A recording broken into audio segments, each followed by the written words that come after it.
Welcome back to Try Before We Die, everyone. The whiskey review show where we don't know what we're drinking, but we'll tell you what we're thinking. And thanks again to everybody who's subscribing to the channel. We really appreciate it. Yes, we do. Hey, Mal, how's it going, man? Pretty good. I can't complain. I've heard you say that before, and I then will the say next that thing every you time, and did then was you complain. If we could do one show that was just freaking dedicated to me complaining, I could freaking keep it the entire 20 minutes freaking going. We've all seen that movie, The Never-Ending Story. Groundhog Day. You know the drill. Hit the button. Randy, our number generator, Hit the is going to bring us to one of the hundreds of unopened bottles of single malt Scotch whiskey in the bar. The first floor. Ground floor. Ground floor. Of Good man. Establishment. One day maybe we'll do a blended malt whiskey, but today it's single malt, and it's bottle number 10. 262, which brings us to the... It's going to be close. We're at the end of the first shelf in the snooker room or the beginning of the second. We'll find out together. We'll see everybody around the corner. Bottle 262.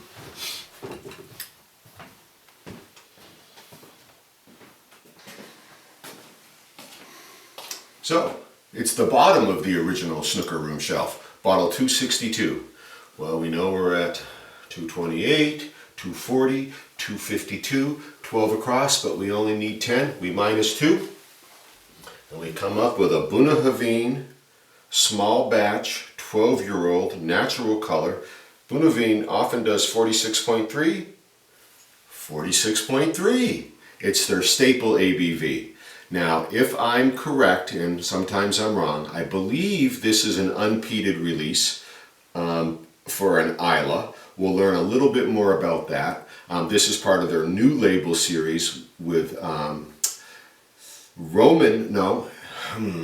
regular numbers versus Roman numerals. There's probably a different word for regular numbers, but regular numbers versus Roman numerals. We'll see everybody back at the bar for this Bunnahabhain 12-year-old small batch release. Looking forward to it.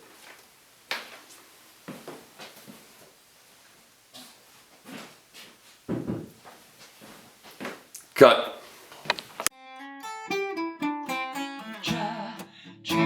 Before we die with a bearded man and a British guy.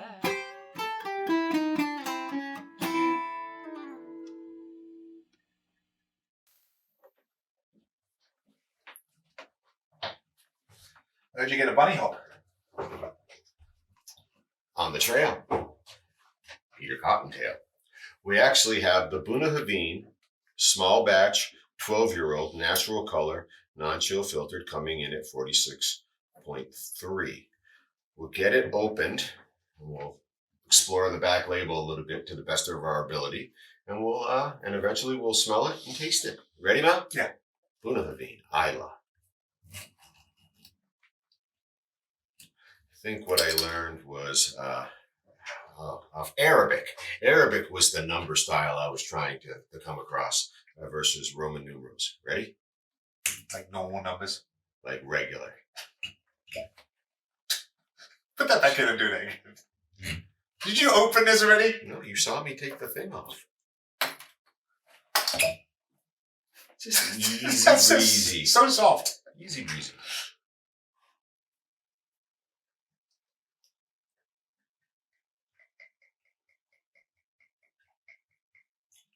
It's easy. It's gentle, Malcolm, gentle. I will say, of all the islands we've done so far, this is probably one of the most foreboding bottles that we've had. Very dark, very mystical. The bottle, Yes. not the liquid.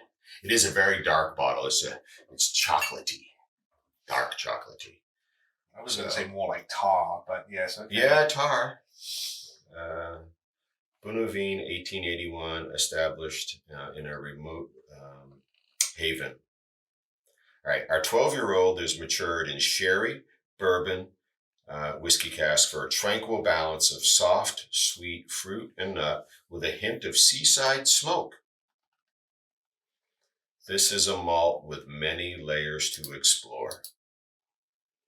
So this is part of the Bunnahabhain 12 has been around for a long time. Is the captain on here? Yes, at the helm. And so this is a seaside community. This is Islay, which is an island, Yep. well known for their peated smoky whiskeys. Though this one, as I noted, as I pulled the bottle, I think isn't really noted for those qualities. I Maybe thought it more might be seaside. completely absent those qualities, though they are discussing a hint of smoke on the label. I do recall we did open the Roman numeral 12, an older version of this, but it was a while ago. Do you remember? Is the spring a leak right there? Maybe. I'm gonna Age. have to bring you down to the tire shop and get you a plug. All right. What are you getting? That's a fantastic amber color. Yeah, this is definitely just a true amber. It's almost as if we could find a prehistoric bug just laid in there for the millennia. I tell you, it's lucky that we're both married, because some of the same conversations that you have, we would never stand a chance out in the single market. Now I'm looking for freaking bugs in a freaking amber color liquid. Hence Jurassic Park. So nerdy. I would do all right. You would do all right. But Until I we will find say, each other.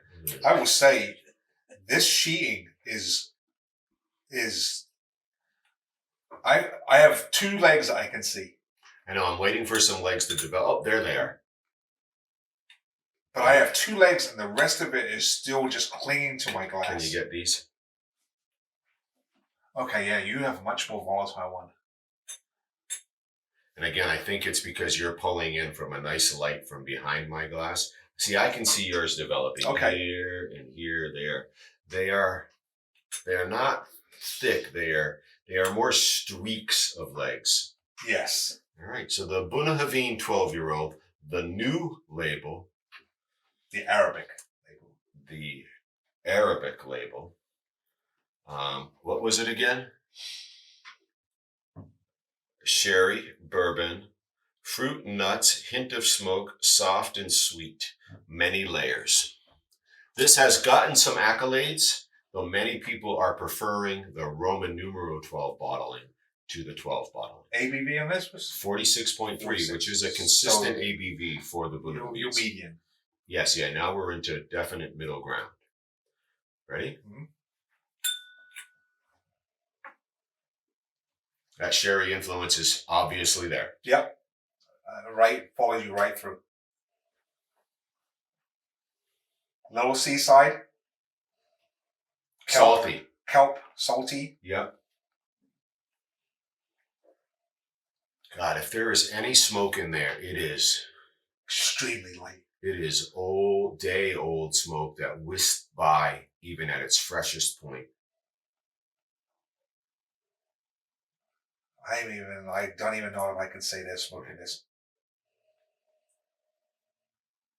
It's inviting.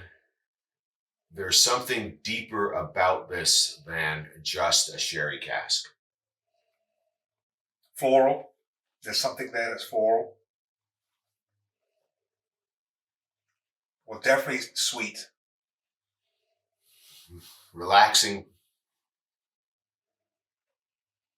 Not as, losing some of the nosing potency. not as, again, I'll keep going back to this because this is a conversation I always bring up. Not as foreboding as you would think from our Islay. When you think of that traditional Islay, recently I think we've had some Lefroy's and whatnot, and historically we've had some Ardbegs as well. This is not bringing that intensity to the game. This is a different creature. This is a different Islay. Some of our set guys and camera guys have said there are going to be moments where you're going to regret what you're saying. But I've yet to find where I'm like the sensation of being overwhelmed has now been replaced with the sensation of, I wonder how this is going to taste. Anticipation, right, is taking the place of concern. But this is pleasant. Well, let's see exactly how pleasant it is. The Bunnahabhain 12, new label.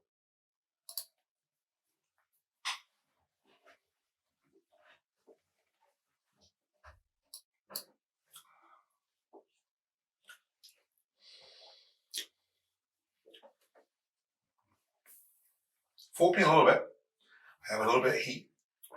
So that high ABV, it's warming, tongue and cheeks. I do feel like there is that wisp of smoke in there in the palate, but it is truly a wisp. And they said this was complex, right? The sherry is a very dominant flavor here. They are saying many layers to explore.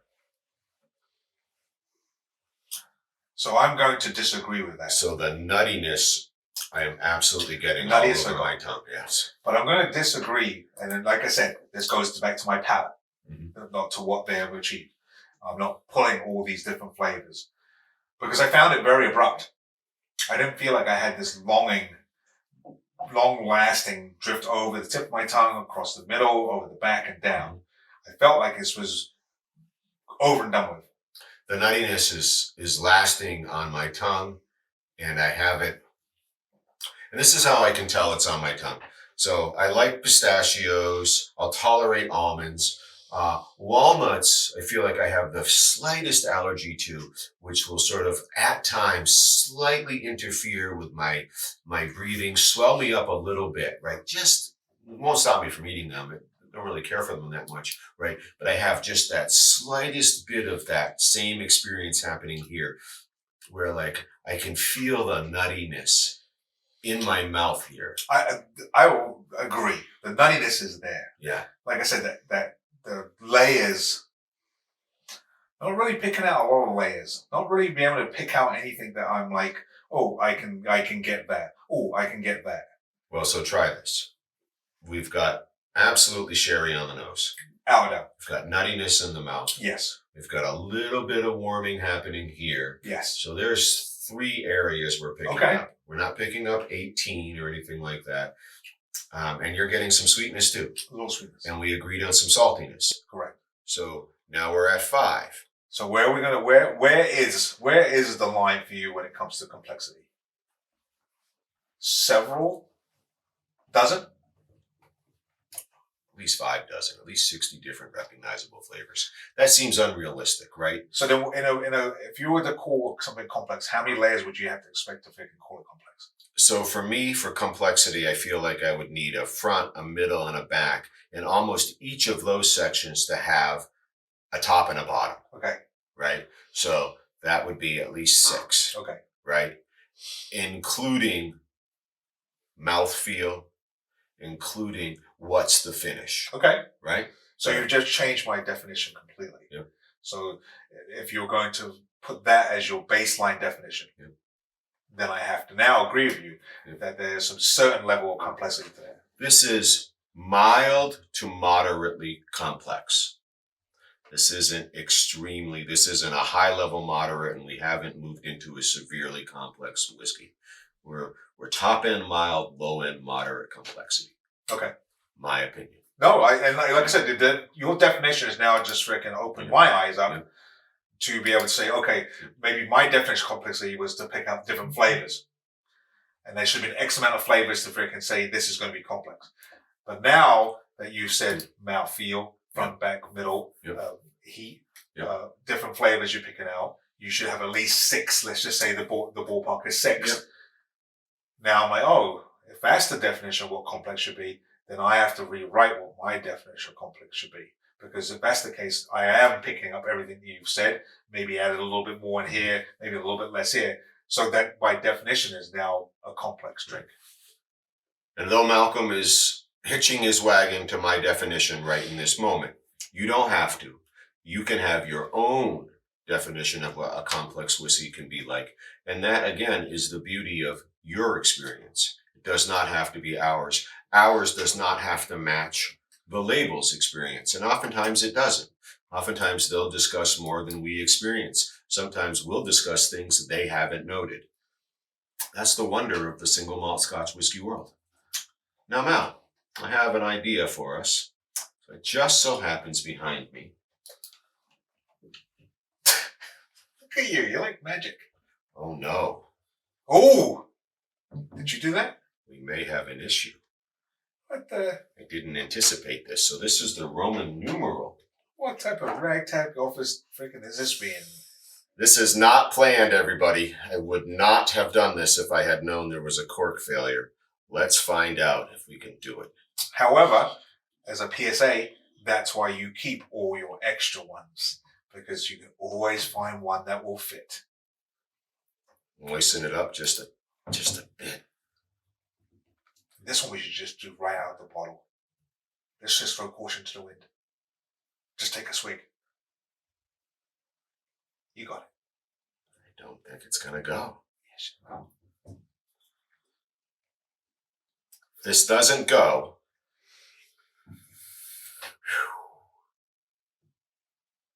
You got it. I don't. Yes, you do. I can see it moving.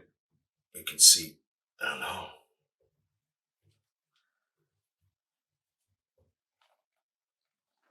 Can you use the little... Oh, there you go. No. It's not going to happen. It's not going to happen. We're going to pull the center of that cork out, everybody. So that's the risk. So here we are. Here is the absolute pinnacle of evidence that we are not prepared as we do these shows. These are not scripted. So we're going to come back at some point with a WTF. We're going to do a little comparison. What I don't want to do is pull this out, drop cork all into this whiskey Agreed. without an immediate ability to filter it and rebottle and cork it. This is the risk of an organic seal. Okay? So be prepared. And we have a task to do after tonight's episode. But this is, just for proof, the Roman numeral 12. Pity we can't get to it, but it is what it is. It is unfortunate. I would like to fiddle with it some more, but I'm not going to. Malcolm, here we are. What are you putting with this whiskey? There's only one thing I put with it. There's only one thing. Is it the sea salt? Yeah. This one, yes.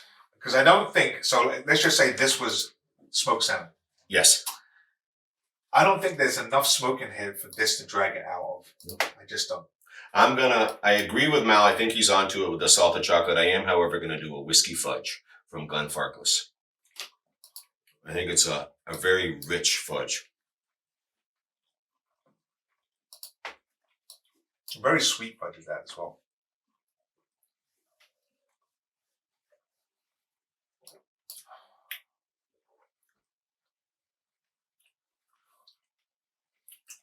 Yep. I'm going to need to pour more in my glass. The cork broke, sorry. Yeah. What are you thinking? Does the sea salt chocolate work? The sea salt. Yeah. Now, I'm going to preface this. That sea salt chocolate is so good by itself. Yep.